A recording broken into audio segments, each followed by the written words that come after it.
Hello. Um, well, it's almost 10 o'clock Central, so I'm not expecting a lot of people still awake. Maybe they go to bed early, but I have one video that's uploading right now, and while it's uploading, I've decided to just do this other video, and it's gonna be on live.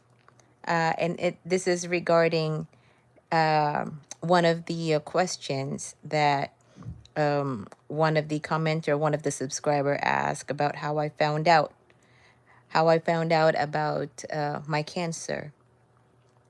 And this will also answer the remark of one of the commenter in one of my older videos, saying that, to tell you, just to let you know, it's your fault that you have that because you didn't check.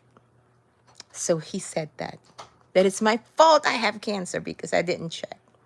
So this story is going to answer that. Hi, Carrie Ann. How are you doing tonight? So what happened, guys? I did check. So I went to the doctor. 2016. Year was 2016. I felt a lump in my right breast. It's on the side. It was on the side. It was seating. It's deep. But when I was taking a shower, especially when a woman is on a period, that's when you feel a lot of things there in your breast. So I felt it, and immediately, okay, so immediately, am I looking lovely? Thank you. I didn't get to see your name. I'm sorry. So immediately I went to the doctor. This doctor in Claremore, Oklahoma. I went over there and told him that, hey, you know what? I felt a lump and I'm concerned. And he said that, hey, you know what? Since you're near 40, I'm pretty sure it's just a change of hormones and stuff like that. It's just that, nothing to worry about. But we're going to go ahead and do mammogram. You are a gifted. Oh, thank you, Shar. Thank you. So my OBGYN ordered a, hello, Jesse and Gemini, ordered a mammogram. And in the mammogram, they didn't find anything, but there was a lump. I feel it. I was feeling it. And I told him that. What about the lump? And he said it's just something that's, that happens to women when they're near 40 years old. And most of the time it goes away. So me being not knowing anything about medicine, and he's a doctor, I listened. So I was like, well, okay, nothing to worry about, he said. So I went on my way and continued working and continued doing my usual stuff and everything. And come 2020, around June, I was doing a yard sale. And I was doing that because I was trying to raise money for my mom. My mom was going to have a heart checkup and everything back home in the Philippines. And I was wanting to send her some money to pay for all the tests and everything and for the doctor. So I did a lot of lifting. I did a lot of organizing. And that was a two-day yard sale that I did. Hi, Real Talk. Queen. But anyways, and so after the yard sale, I was able to uh, collect some money for my mom. And then I know, Lynette, I mean, I think it's a little bit too late for me to sue that doctor because I read somewhere online that I was supposed to. Hey, look at that. I got a kiss. Hmm. So I read online that I supposed to file a complaint 2.5 years, 2.5 years after the wrong what do you call that, prognosis, no, wrong, I don't know the word, but you already know that. But you already know that the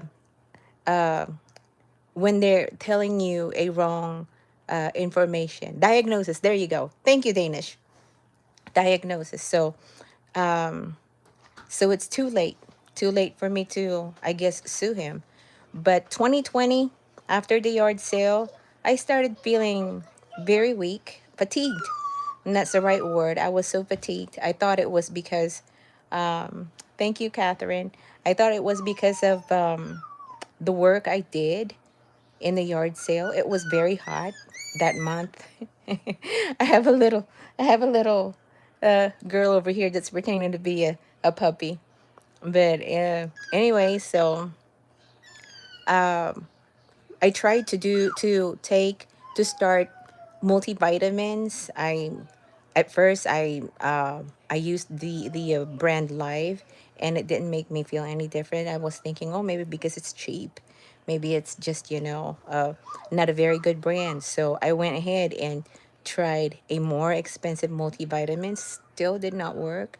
I was still very, I always felt exhausted, especially in the afternoon. When 3 p.m. hits, that's when I feel so exhausted.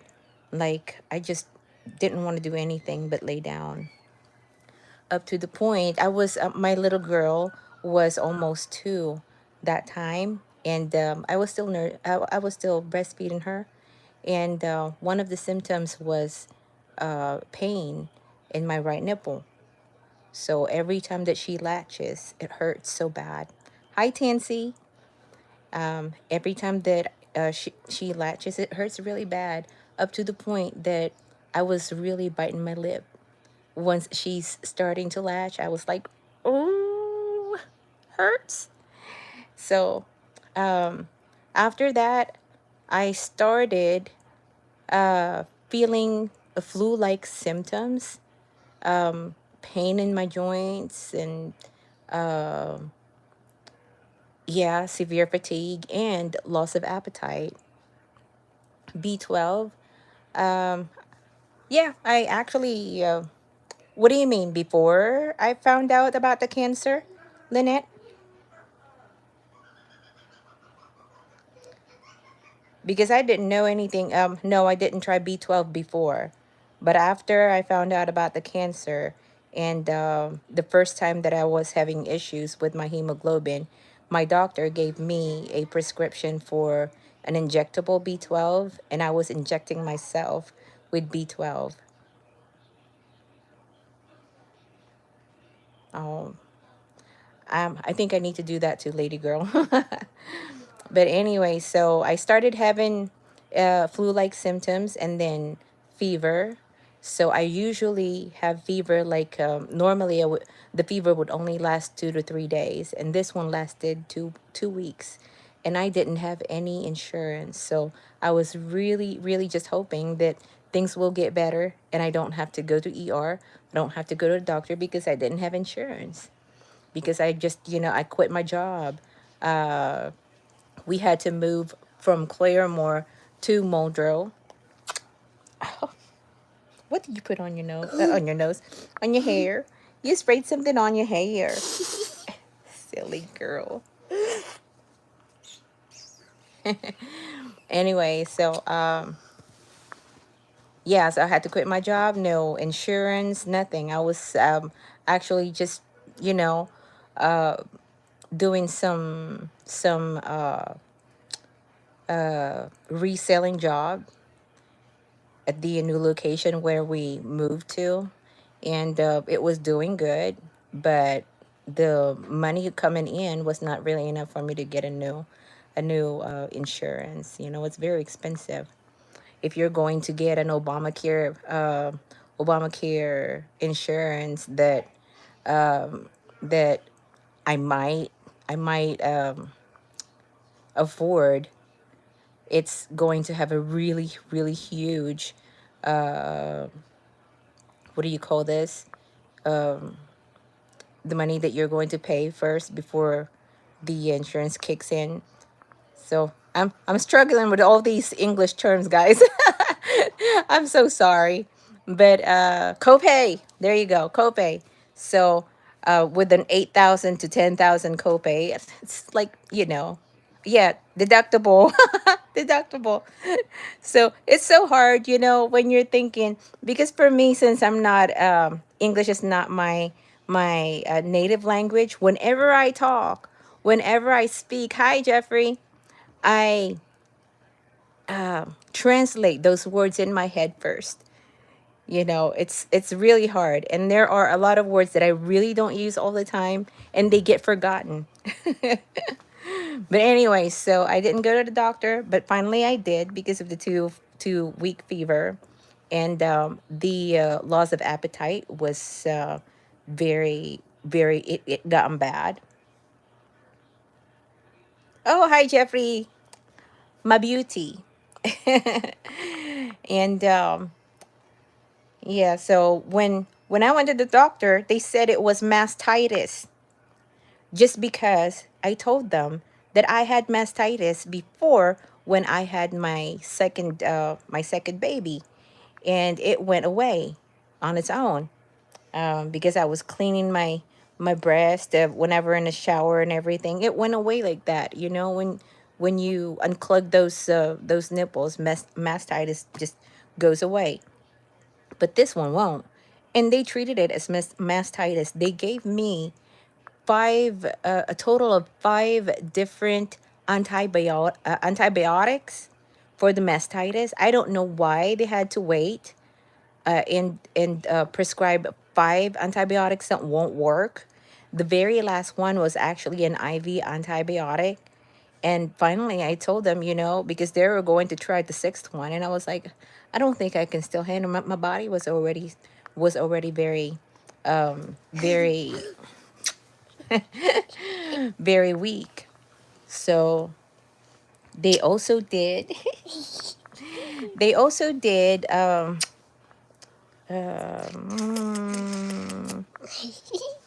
what do you call that thing that when they try to get fluid out of your breast, like maybe if there's pus in there. um Thank you, Jesse. um they did that to me quite a few times too, and the last time it was ordered, when they because they're still thinking it's mastitis. They're still thinking it was mastitis, so the no, it's not a biopsy. It's when they're trying to drain. Aspiration, yeah, breast aspiration. Thank you, Jesse. 1 point for you. 1 point for you. Breast aspiration. They did that. And, I had a total of five breast aspirations. The very last one, the doctor that was doing the ultrasound reading. I'm doing soursop right now, Danish. But I'm not sure about blood grit. Never heard of that. We'll look at it. But anyways, the last time that I went for breast aspiration, the lady doctor over there said, she was looking at my records and everything. Well, she said, heck, I'm not gonna do breast aspiration. Your breast is already like beat up. She went ahead, even if it was not ordered, she went ahead and did a a biopsy, and on the same day, because the I have a sweet little girl. Mwah. You say hello to everybody. It's live. They can see you. Hello. Aw. Okay. Mommy talking to them. That's enough. Okay, so anyways, the hospital in Arkansas, it's Mercy.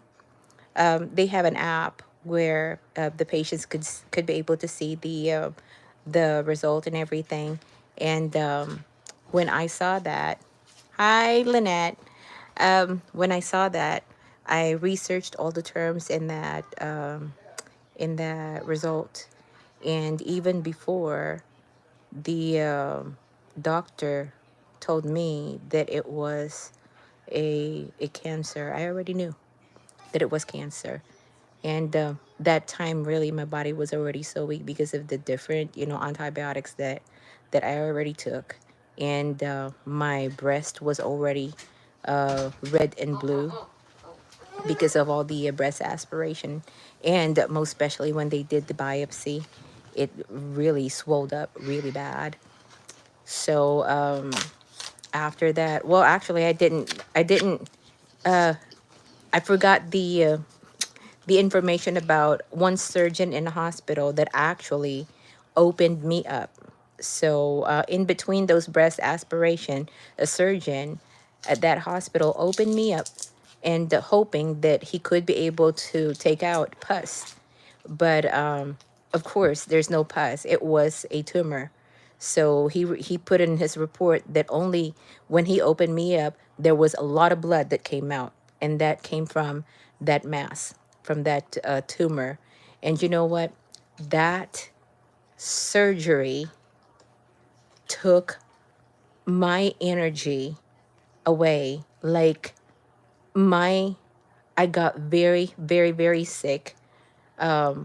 When they did that surgery, when they opened up that tumor, that's when I started feeling pain in my bones, and started feeling very, very sick, like I was gonna die sick.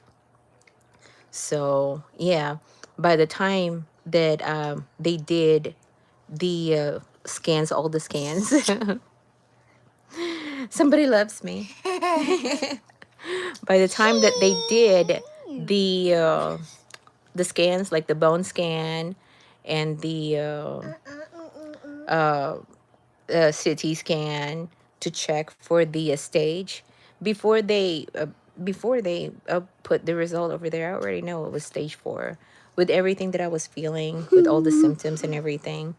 I do a lot of research, guys. I am very, very particular with my body. When I feel something, I go to the doctor immediately. Hey, hey, hey, hang on. When I feel something, I always go to the doctor. And I was actually living a very healthy lifestyle before I found out about my cancer. I was doing Zumba.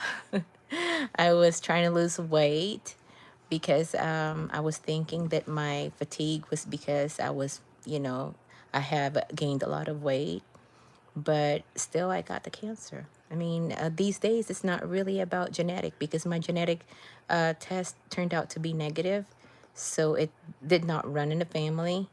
It's I believe I got it because of how I handle stress.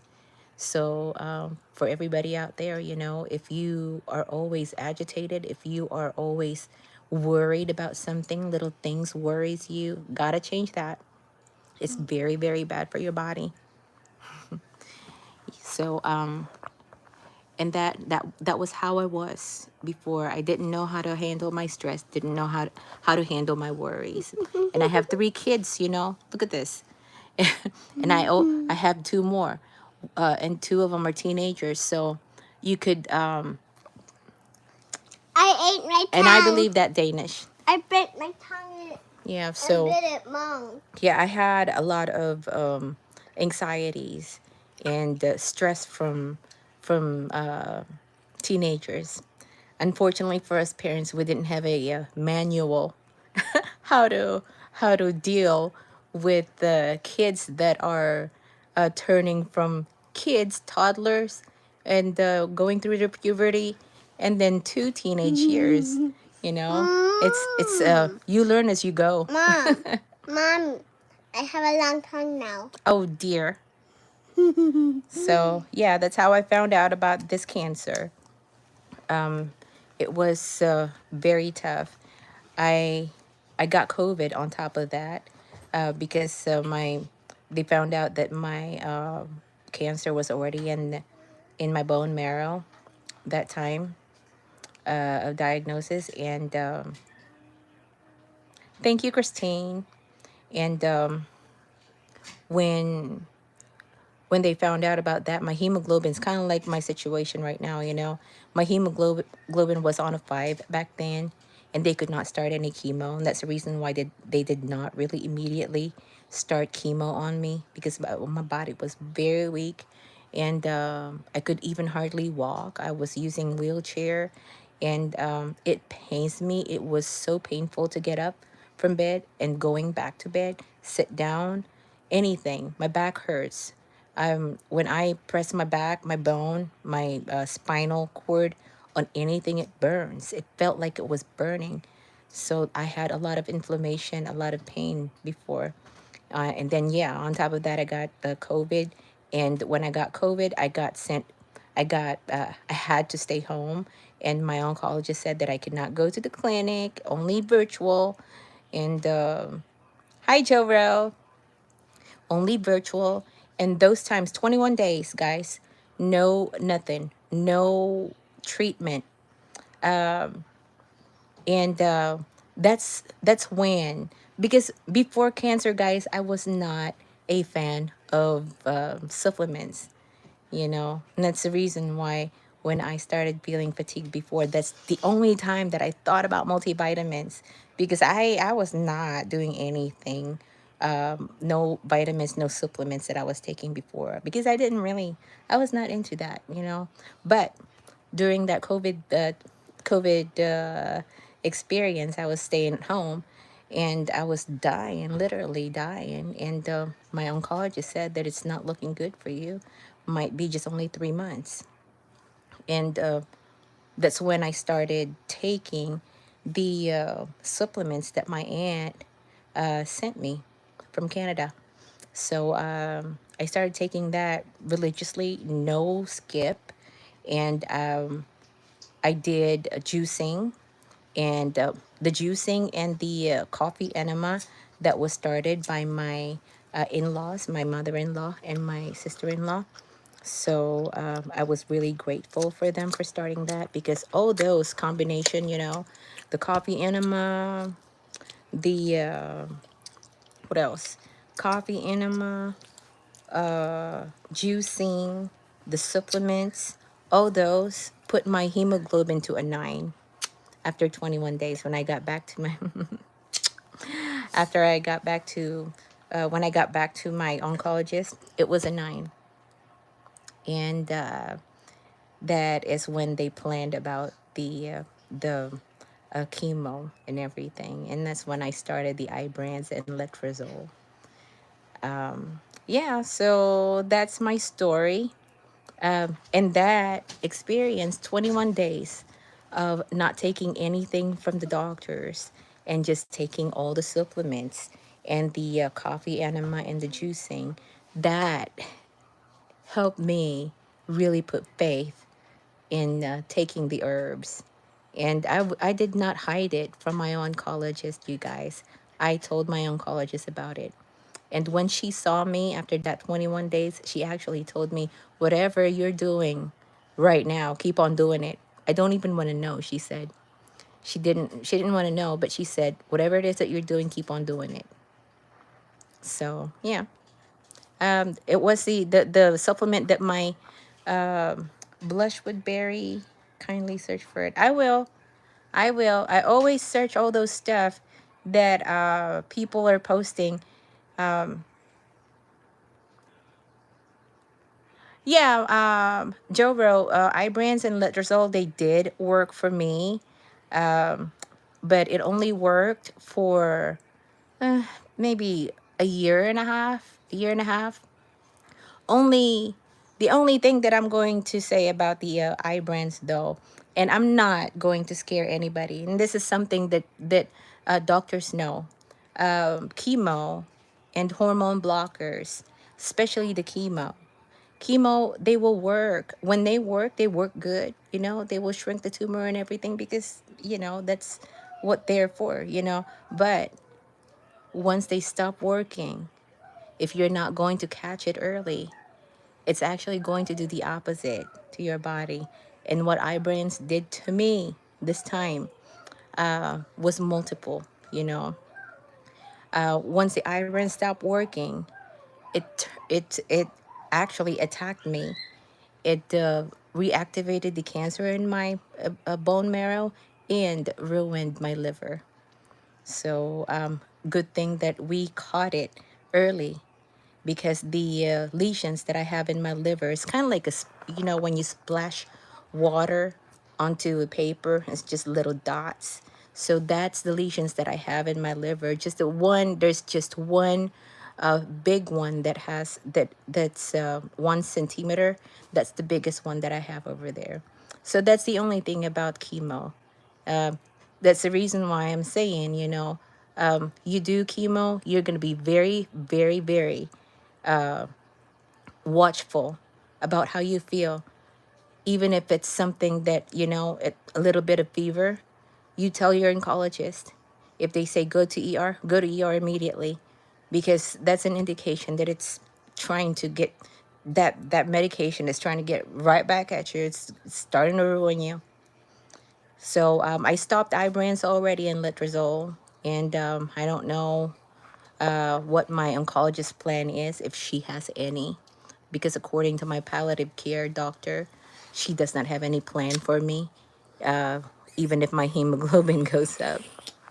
I'm a They're kissy baby. they're pushing on hospice. So they've been wanting me to sign up on hospice like so many times already. It's actually starting to be a regular, normal conversation with them, with my doctors. Whenever I talk to any of them, it's always, are you considering hospice now? What hospital is this? This hospital is in Arkansas. It's Mercy Hospital. So it's always like, oh, okay, you're ready for hospice? Are you considering it now? I mean, I said, nope, I'm not ready yet. I'm still gonna try. So it's kind of like a normal conversation. Like, are you ready to die? Are you ready to die? Oh, thank you, Tansy. Thank you. So that's our normal conversation these days. They're thinking that I'm still not going to make it, that it's still going to be.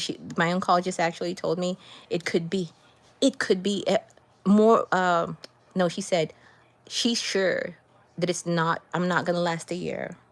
She's sure that I'm not gonna last a year. It could be 6 months. It could be 3 months, or maybe a few weeks. That's what she told me. And she told me that when 2 months ago. 2 months ago. Well, you know, maybe I'm going to die soon, but I'm not going to die without a fight. I'm not going to die without a fight. And I'm not going to cry over it either. I have something that I read somewhere, you know. The reason why I don't really feel so sad about this whole thing is because I don't feel alone. I never felt alone. I have my family.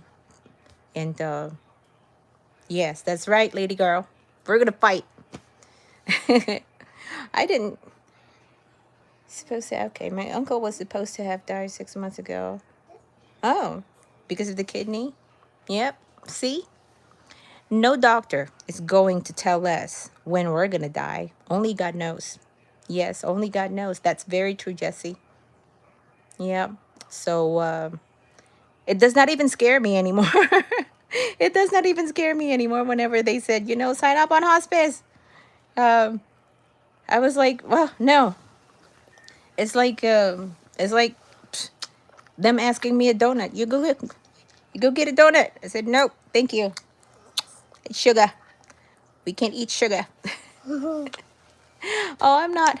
Okay, didn't realize it's already 30 minutes. I didn't realize it's already 30 minutes. But yeah, that's my story. And guys, 62 people watching me, and there are 21 likes. Thank you very, very, very, very much. And I'm also going to thank you guys for the, you know, support. I said that in the video that's uploading right now. I have 3,000 subscribers, guys. Thank you. I really Thank you so much. I really appreciate that you guys talk to me before I do live without anybody talking to me and putting posts over here. But thank you. Okay, you looked into going to Cleveland Clinic. My mom goes there, and it's a great hospital team. Well, I'm not thinking about going anywhere else right now. Financially wise, we are not able. As what I said in my previous video, me and my husband, before I got sick, guys, my husband was already disabled. So I was the one that was working full time, and then I got sick, and then I got stage 4 breast cancer. So now both of us are disabled. So financially wise, that's the reason why I have a GoFundMe right now, because every bit of help actually helps us really tremendously. And I really appreciate those ones that donated. And for those that who can't, don't worry, it's okay. Just be there, post your comments, be positive, and encourage one another. It's okay. So we're here to encourage one another, and maybe offer prayer for those people that are experiencing the same thing, because this cancer thing is tough. It's really tough. So yeah, I think I'm gonna go because somebody is trying to get attention. All right. You say bye bye. You say thank you. Thank you. Thank you. Thank you very much, guys. I'm getting attention from you, Mommy. You're gonna get attention from me. Okay. Thank you for the 32-minute conversation with you guys. You guys have a great evening. And for those people that are in the other side of the world, you guys have a great day. Stay healthy and don't stress. That's not good for us. You can't stress. No stress. Bye-bye.